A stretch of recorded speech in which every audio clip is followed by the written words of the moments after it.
Okay, now that you've cleaned your silicone parts, you are ready to paint. First, you want to set up your area and set up yourself so that you are ready to go. Silicone paint dries rather quickly, or I should say cures, and that means it becomes solid. There's a chemical reaction that occurs between the part A and part B that trigger each other to solidify. So once you have your paint mixed, is not the time to start thinking that you need things in your setup. So set everything up ahead of time. I use this blue paper towel right here that I got in the automotive section. It is low residue, low debris, because that's what they need in the auto world. And it's also nice because it doesn't have any dust particles that come off of it.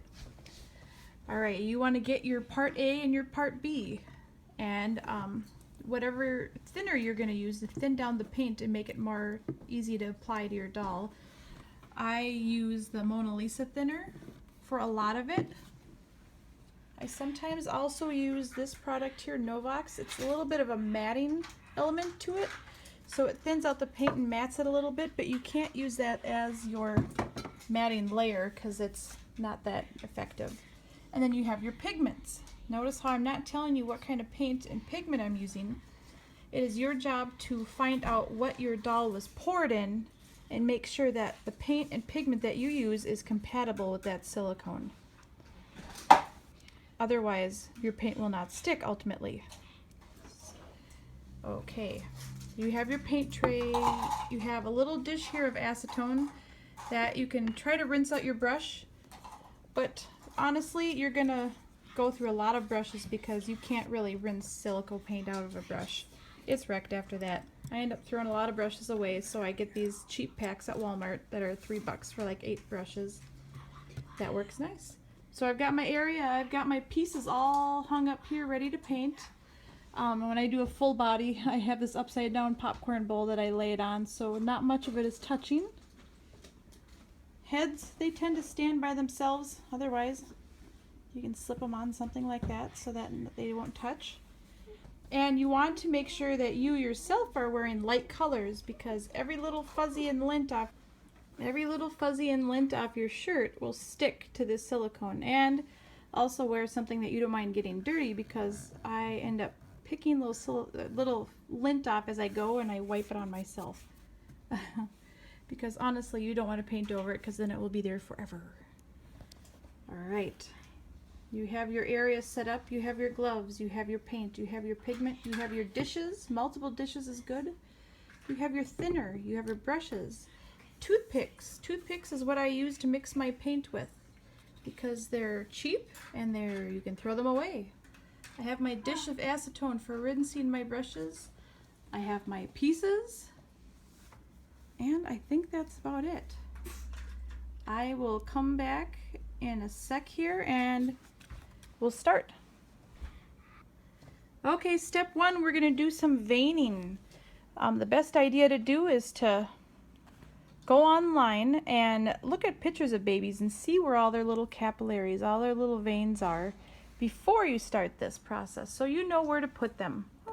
I put veins right here on the insides of the wrists. I do a little bit of bluing on the palms. I do the veins on the hands. I do one up on the arm here. On the leg, I'll do one right down here in the middle. I go on tops of the foot, right up here. I make one go up the side here, and then I do a little bluing on the base of the foot, the sole there. As far as face, I do a little bit between the eyes and the forehead. I do a little vein on the side here, and then I do some shallow ones up on top of the head. I will even do capillaries on the eyelids. If you have a belly plate, I start in the belly button, and I work my way out. I go up in the chest, and that's how it will be. Alright, you have part A and part B of your paint. You have to have exact equal parts of each one in order for it to cure properly. So, say I do one little dot like that of B, one little dot of A. Oops. Alright, see in that dish right here, I have equal parts of that. I take my Q-tip, or not my Q-tip, hello. Toothpick, that's the word. And I get a little bit of pigment on the toothpick. Now, a little bit of pigment goes a long way, so you don't necessarily need a lot. And you mix your colors. See how dark that is getting? I barely even had a little droppy on there.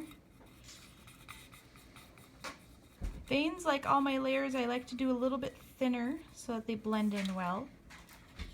At this point, I could add a little bit of my thinner. I always put in a smaller container. Add a couple drops in there. And it takes a little bit of mixing to get those three to join forces. Okay.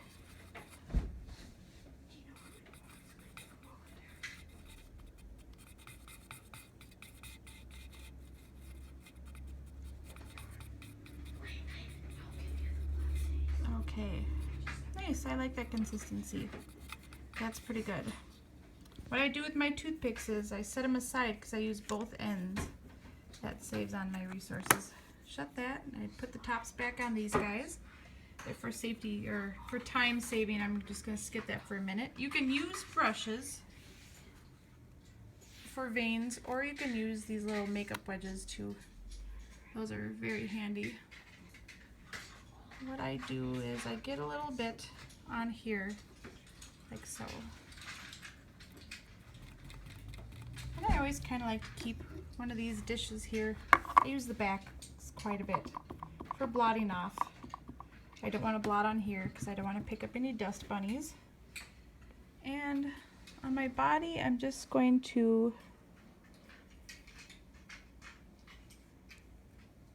I don't know if you can see what I'm doing. I'm very light. The key is to do light layers. Less is more.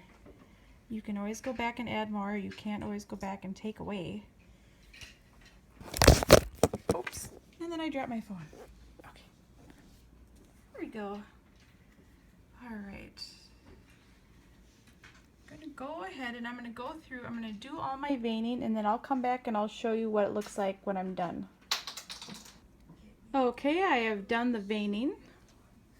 You can see I have a little bit on the side here. I have some, let me move this little guy here on each side, going up between the eyes and on the head. It's very light. Some people like it dark, but it's all up to preference, what you like, what you don't like.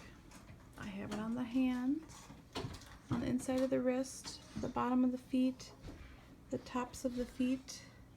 I don't want to touch them too much because it's drying. It does take about 15 to 20 minutes for your paint to cure and harden. If you add a thinner in there, it'll take a little bit longer. The best way to do is just to walk away from your doll for about 20 minutes, and then when you come back, you can look at your paint that's in the dish. If you can touch it and it's solid, that means your baby is also ready to go. And what also is nice is if you wait until the paint dries in there, you can peel it right out, throw it away, and you got a clean compartment for your next color. After veining, if you want to do some yellow, some babies I do a little yellow right here along the bridge there, on the tops of their hands. Any other little fine details that you want to add, this would be the time to do it before you get into the deep coloring. And between each layer, make sure that you check, is it hardened? And then you can move on. If you, okay, say it doesn't harden at all ever, then maybe you had not the right amount of A and B. They have to have equal parts of that. If you have it a little bit off even, it may not cure. And then you'd have to wipe it off and start over again. I also want to say, if you walk away from your baby that you're painting for any more than a few hours, like say you want to come back tomorrow and continue working on your baby, I recommend re-wiping it down with rubbing alcohol or acetone, because dust does settle in the air, and you want to make sure that silicone is ready to accept that paint at the time that you're doing it. Alright, I'm going to stop this video, and the next one we will start putting some color on the baby.